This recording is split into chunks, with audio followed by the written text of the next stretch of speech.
Magandang buhay mga bata! Tara, samahan ninyo akong matuto kasama si Teacher Aika, your online teacher. Please don't forget to subscribe, like, share, and hit the notification bell for more videos. Thank you!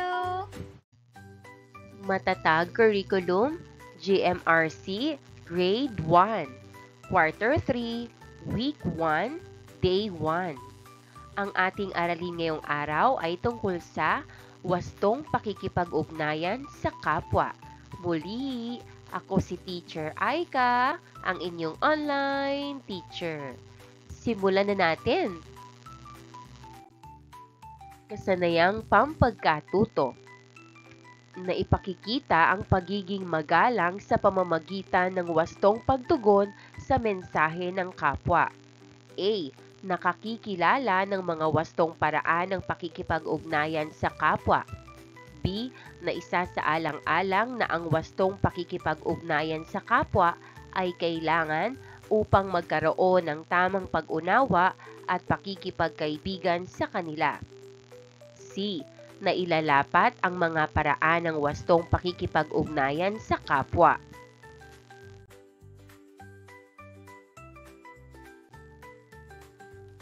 Nakikilala ang paggalang bilang isang mga wastong paraan ng pakikipag-ugnayan sa kapwa.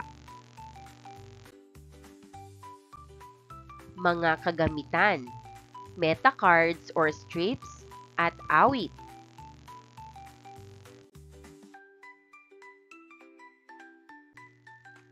Magandang araw sa inyong lahat. Masaya ako sapagkat narito kayong lahat. Bago natin simulan ang ating aralin, umawit kasabay ng inyong guro. Narito ang liriko ng awitin na inyong sasabayan kasabay ng inyong guro. Paggalang sa nakatatanda, laging po at opo ang salita. Pagmano sa lolo at lola, magandang asal ito. Tandaan mo na. Paggalang sa bawat isa, ito'y mahalaga. Huwag kalimutan. Bago natin ipagpatuloy ay alamin natin ang ating pamantayan upang matuto. Una, umupo ng maayos. Pangalawa, iwasan muna ang makipag-usap sa katabi. Pangatlo, makinig ng mahusay sa guro. Pang-apat, kung may nais sabihin ay itaas ang kanang kamay. Tingnang mabuti ang larawan.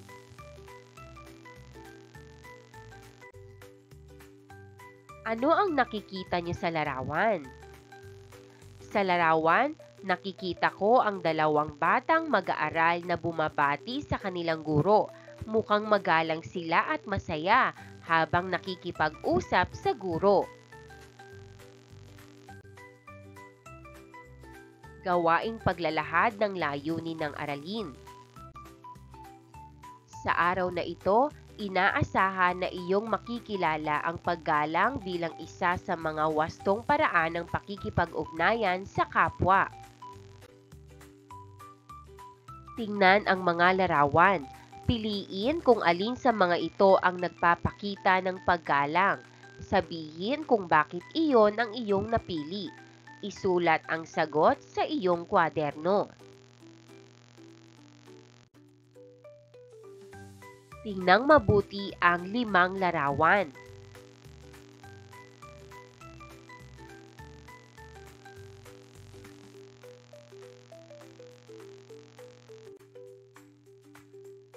Narito ang mga tamang sagot. Unang larawan. Itaas na kaliwa, ipinapakita rito ang mga batang nagmamano sa kanilang mga magulang. Ipinapakita nito ang paggalang sa mga nakatatanda.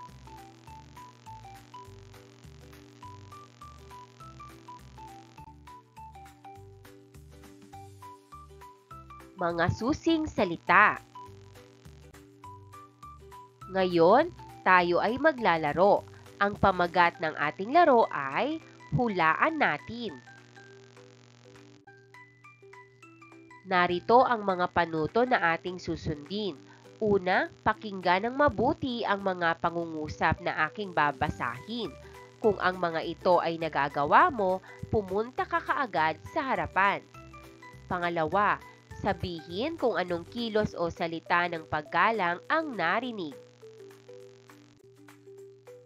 Mayroon ba kayong tanong sa ating gagawing laro? Umpisahan na natin ang ating laro. Bata na gumagamit ng po at opo sa nakakatanda. Sagot, po at opo. Bata na binabati ang kaibigan kapag nakikita ito. Sagot, binabati ang kaibigan. Bata na nakikinig sa sinasabi ng guro. Sagot, nakikinig sa sinasabi ng guro. Bata na mahinahon ang pagsasalita at hindi pasigaw. Sagot, mahinahon ang pagsasalita at hindi pasigaw.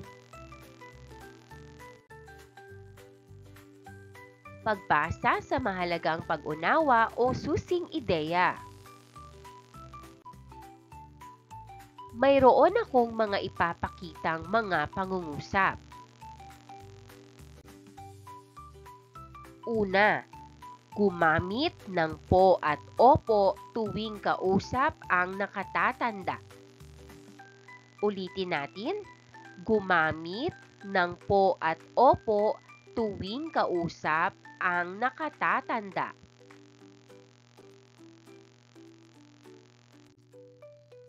Pangalawa, makinig ng mabuti sa nagsasalita. Ulitin natin, makinig ng mabuti sa nagsasalita. Pangatlo, gumamit ng maayos na pananalita sa pakikipag-usap. Ulitin natin, gumamit ng maayos na pananalita sa pakikipag-usap. Pang-apat, sumusunod sa utos ng magulang o tagapangalaga. Ulitin natin, sumusunod sa utos ng magulang o tagapangalaga. Ating tandaan ang inyong mga binasa. Alin sa mga pangungusap na inyong binasa ang ginagawa ninyo? Itaas ang kanang kamay. Halimbawang sagot, ang mga ginagawa ko ay gumagamit ako ng po at opo kapag nakikipag-usap sa nakatatanda at nakikinig akong mabuti kapag may nagsasalita. Magaling! Palakpakan ninyo ang inyong mga sarili. Ano nga ba ang salitang paggalang? Paggalang. Tumutukoy sa pagpapakita ng mataas na pagpapahalaga at respeto gamit ang salita at kilos sa kapwa. Pagpapaunlad ng kaalaman at tayo ngayon ay maglaro. Ating alamin kung kayo ay nakakikilala ng mga kilos na nagpapakita ng mga wastong paraan ng pakikipag-ugnayan sa kapwa. Makinig ng mabuti sa aking sasabihin at tukuyin kung ang kilos ay nagpapakita ng paggalang sa kapwa. Pumalakpak ng 3 beses kung ito ay nagpapakita ng paggalang. At kung hindi, ay ipikit ang mga mata. Handa na ba kayo? atin nang umpisahan ang ating laro. Number 1. Pagsagot ng po at opo kay nanay.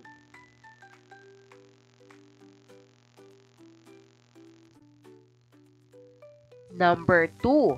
Ang pagbati ng magalang sa mga guro.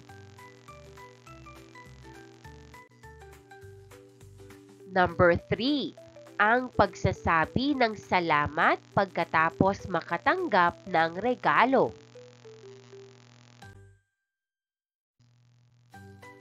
Panuto, kilalanin ang paggalang bilang isa sa mga wastong paraan ng pakikipag-ugnayan sa kapwa. Isulat sa kwaderno ang letra ng iyong sagot.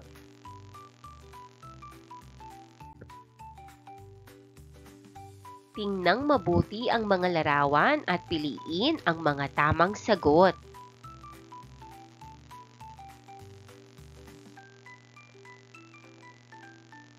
Ang mga sagot ay A, C, at D. Mahalaga na nakikilala at naisasagawa natin ang paggalang.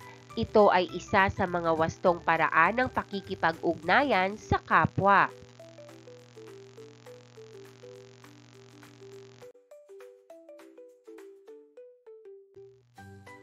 Panuto, ipakilala ang iyong sarili gamit na gabay ang sumusunod na mga pangungusap. Paghusayan mo, gawin ito ng pasalita.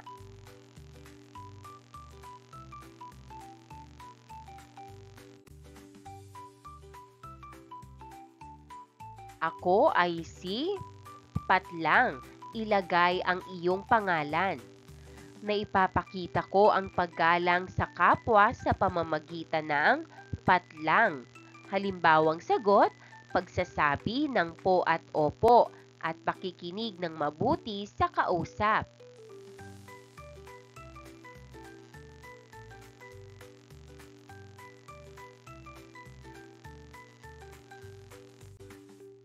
Narito ang mga katanungan na dapat ninyong sagutin. Una, ano ang naramdaman o damdamin mo habang ginagawa ang ating gawain? Pangalawa, ano-ano ang natutuhan mo sa ating gawain? Pangatlo, bakit mahalaga na nakikilala ang paggalang bilang isa sa mga wastong paraan ng pakikipag-ugnayan sa kapwa?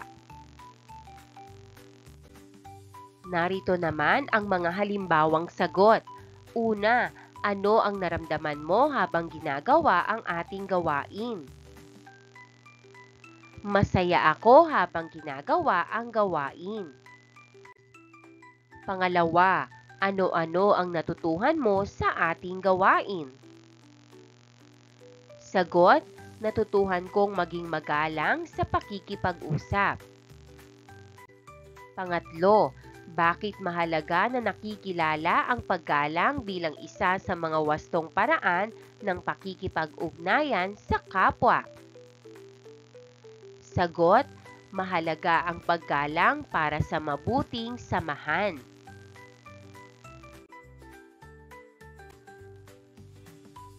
Panuto, piliin ang mga larawang dapat mong gawin upang maging magalang.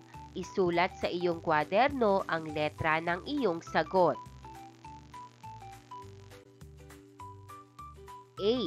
Sumasagot ng po at opo sa nakatatanda. B. Tinatawag na kuya o ate ang nakatatandang kapatid. C. Sumusunod agad sa utos ng magulang o nakatatanda. B. Hindi nakikinig sa nagsasalita. E. Sinisigawan ang nakababatang kapatid. Narito ang mga tamang sagot. Ang mga larawang dapat gawin upang maging magalang ay A. Sumasagot ng po at opo sa nakatatanda. B. Tinatawag na kuya o ate ang nakatatandang kapatid. At C. Sumusunod agad sa utos ng magulang o nakatatanda.